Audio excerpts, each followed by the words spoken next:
When we see exceptional performers in any field of human endeavor, be it science, arts, music, sports, or spirituality, we wonder whether they were born with that talent and gift, or did they develop it as the result of years of dedicated practice.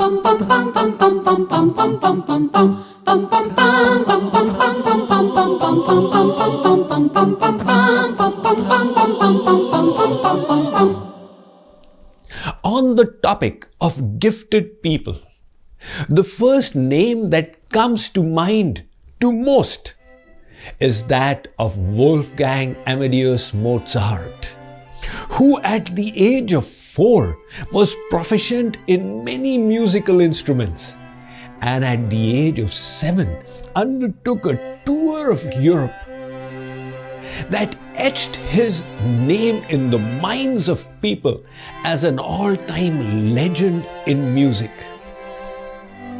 Mozart had another trick up his sleeve. When he heard a sound, he could immediately identify the musical note without the need for a reference sound. This ability to identify notes and chords merely on hearing without a reference scale is called absolute pitch. 1 out of 10,000 people around the world has the ability for absolute pitch. It is said either you are born with it, your brain is configured for it, or it is not. However, one music teacher in Japan in the year 2012 set about debunking this theory. Her name was Ayako Sakakibara of the Ichionkai Music School. She gathered 24 students between the ages of 2 and 6. They were subjected to training sessions of 2 to 5 minutes, 4 to 5 times a day for a period of 57 weeks. By the end of it, 22 of them had developed perfect pitch. The 2 who did not were the ones who had voluntarily dropped out of the program. Now, these results are astonishing. On the one hand, 1 out of 10,000 people has the talent for perfect pitch, which it's believed you are born with. On the other hand, 22 out of 24 of the children of Ayako Sakakibara's school develop perfect pitch. How does this tie up with Mozart's story? There is more to it than is often told. His father, Leopold Mozart, was himself a musician with great ambitions which he could not fulfill. So he projected his aspirations onto his children. His elder child, a daughter called Maria Anna, it is said of her that at the age of 11, her proficiency in music matched that of professional musicians. From her, Leopold Mozart probably learned how to teach children better. In fact, he even wrote a book on teaching music to the little ones. The consequence was that by the time Mozart was 7 years old, he had received 1,000 times more practice and instruction in music than the children of the Ichionkai Music School. That goes to prove that the human brain is immensely teachable. It doesn't mean that we all can become Einstein, but we can become far better than we are. This brain of ours, as we grow, keeps on increasing its gray matter and packing more neurons till the age of 14. After that, the number of neurons doesn't increase, but the synapses between the neurons remain till the end. Hence, the opportunity for learning continues even in old age. A blazing example of that was Peter Drucker, who is widely considered the father of modern management. He had the practice of learning a new subject every 3 years, and he sustained this practice into his 90s.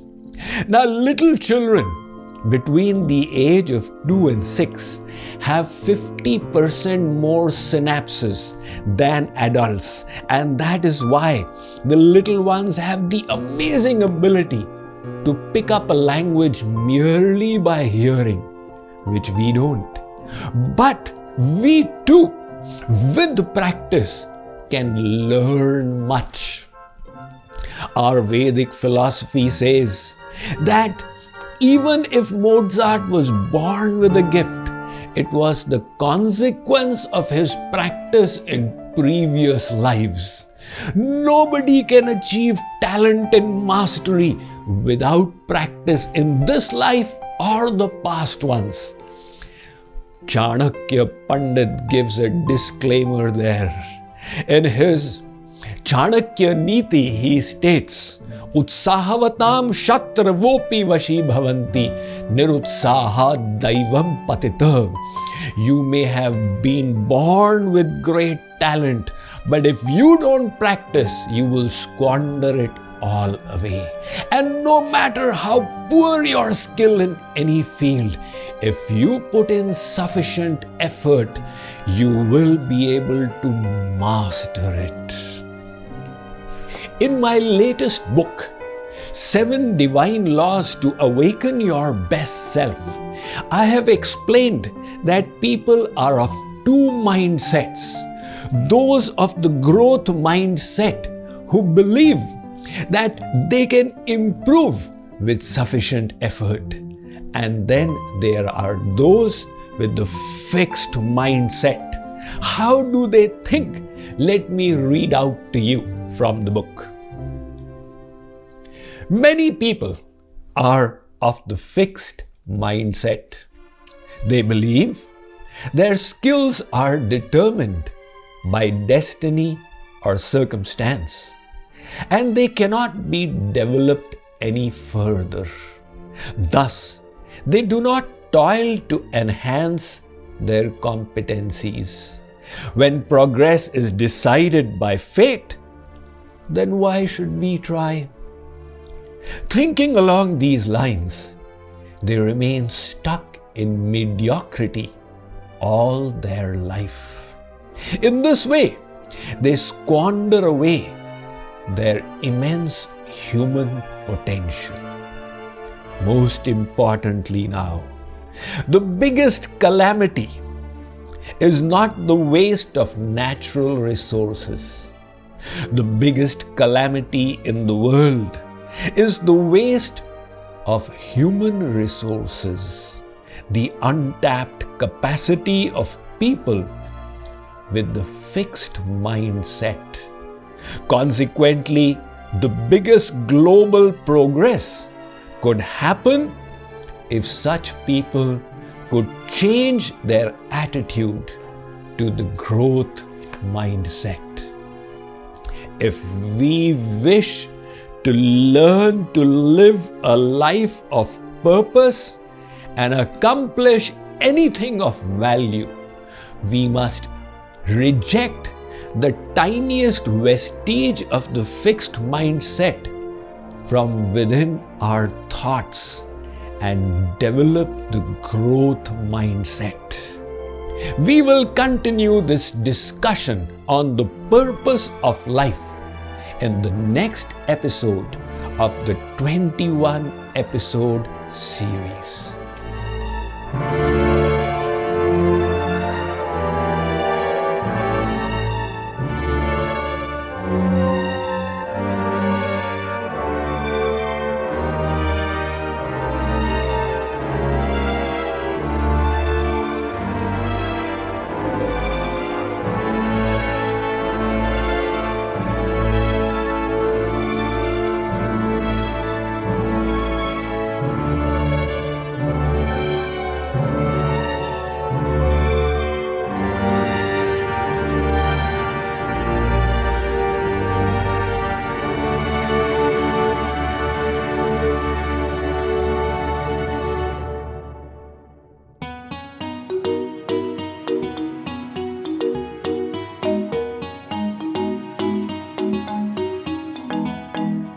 Radhe Govind Govind Radhe, Radhe Govind Govind Radhe, Radhe Govind Govind Radhe, Radhe Govind Govind Radhe, Radhe Govind